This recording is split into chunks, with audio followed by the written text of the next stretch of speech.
Assalamualaikum warahmatullahi wabarakatuh. Halo sahabat angka, adik-adik pecinta matematika. Welcome to channel Feci Edumed. Supaya tidak ketinggalan notifikasi, seperti biasa, klik icon subscribe dan nyalakan tombol loncengnya ya. Adik-adik, kali ini kita akan belajar materi aljabar. Nah, apa sih yang terbayangkan oleh adik-adik jika mendengar kata aljabar? Pasti beberapa dari kalian mempunyai masalah dengan belajar matematika, salah satunya mengenai materi aljabar kan? Nah, video ini akan membuat kalian lebih semangat dan mudah memahami pelajaran matematika. Jadi, disimak pembahasannya ya. Adik-adik, kali ini kita akan membahas tentang unsur-unsur aljabar dan operasi aljabar. Sebelum itu, kita harus tahu dulu tujuan pembelajaran, capaian pembelajaran, dan materi prasyarat. Pertama sekali yaitu tujuan pembelajaran. Nah, yang pertama, menjelaskan bentuk aljabar dan unsur-unsurnya dengan menggunakan masalah kontekstual. Dan yang kedua, menjelaskan dan melakukan operasi pada bentuk aljabar, yaitu penjumlahan dan pengurangan. Kedua, capaian pembelajaran. Yang pertama sekali, siswa dapat mengetahui bentuk aljabar dengan benar. Dan yang kedua, siswa mampu menyelesaikan operasi penjumlahan dan pengurangan aljabar dengan benar. Yang ketiga, siswa mampu mengidentifikasikan unsur-unsur bentuk aljabar dengan benar. Dan yang ketiga yaitu materi prasyarat. Jadi adik-adik, materi prasyarat yang harus dikuasai pertama sekali yaitu bilangan bulat, yaitu tentang bilangan positif, nol, dan negatif. Dan yang kedua yaitu sifat komutatif, asosiatif, dan distributif. Dan yang ketiga yaitu penjumlahan dan pengurangan. Nah, kakak yakin ketiga materi prasyarat ini sudah tentu dikuasai oleh adik-adik semua kan? Oke, sekarang langsung saja kita ke pembahasan materi yaitu aljabar. Adik-adik tahu tidak kalau aljabar ini dikemukakan pertama sekali oleh ilmuwan yang bernama Al-Khwarizmi pada tahun 780 sampai 850 Masehi yang kemudian dikenal sebagai Bapak Aljabar. Lalu sebenarnya apa sih itu aljabar? Nah, sekarang coba adik-adik amati ilustrasi berikut ya.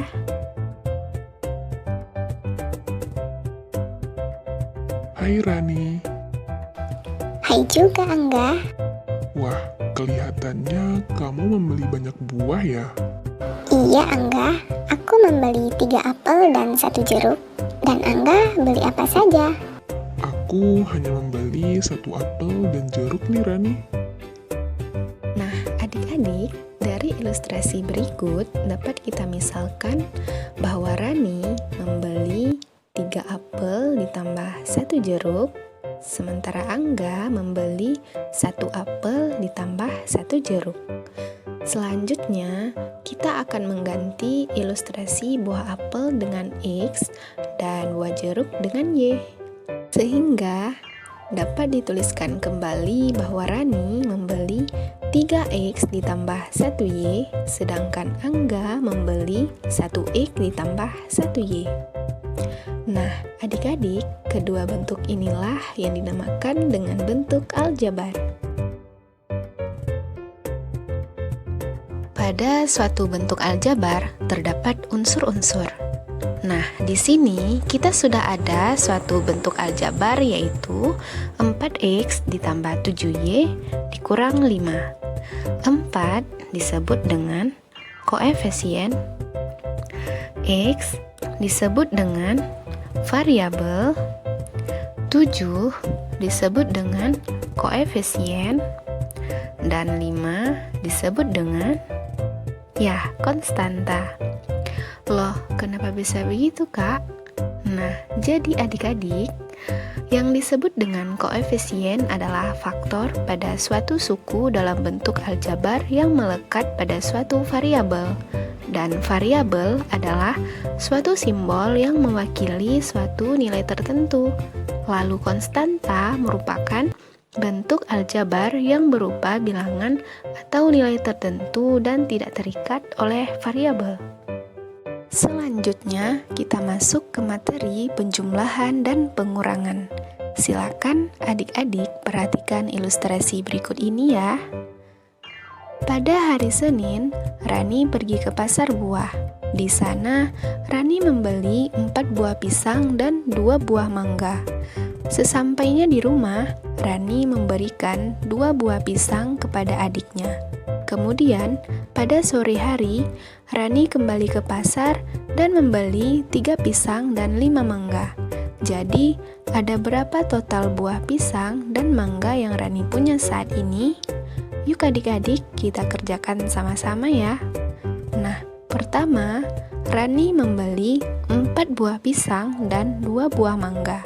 Dapat kita tuliskan seperti ini. Kemudian, sesampainya di rumah, Rani memberikan 2 buah pisang miliknya kepada adiknya, sehingga pisangnya berkurang sebanyak 2 buah. Pada sore harinya, Rani kembali ke pasar dan membeli 3 pisang dan 5 mangga. Untuk menyelesaikan soal ini, kita harus mengelompokkan buah pisang dengan buah pisang serta buah mangga dengan buah mangga. Karena buah pisang dan buah mangga adalah 2 buah yang berbeda. Sehingga bentuk operasinya akan menjadi seperti ini. Dan sisa buah yang dimiliki oleh Rani adalah sebanyak 5 pisang dan 7 mangga. Mudah kan? Selanjutnya, dengan cara yang sama, kita misalkan pisang dengan X dan buah mangga dengan Y.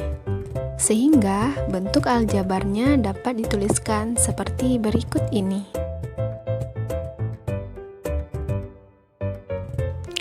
Jadi, adik-adik harus ingat bahwasannya yang perlu diperhatikan pada saat mengerjakan soal operasi penjumlahan dan pengurangan adalah memastikan bahwa variabelnya sama. Apabila terdapat variabel yang berbeda, maka bentuk tersebut tidak dapat dilakukan pengoperasian. Kesimpulannya, bentuk aljabar memiliki unsur-unsur yaitu variabel, koefisien, dan konstanta. Variabel adalah lambang pengganti suatu bilangan yang belum diketahui nilainya dengan jelas, dan koefisien adalah bilangan yang memiliki variabel pada bentuk aljabar, sedangkan konstanta adalah suatu bentuk aljabar yang berupa bilangan dan tidak memuat variabel.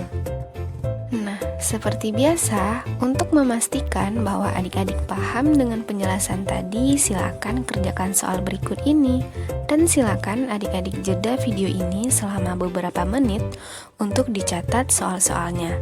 Dan adik-adik bisa tuliskan jawabannya di kolom komentar di bawah.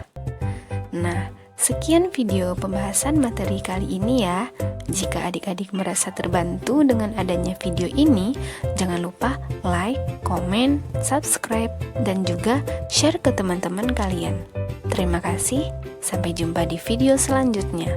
Wassalamualaikum warahmatullahi wabarakatuh.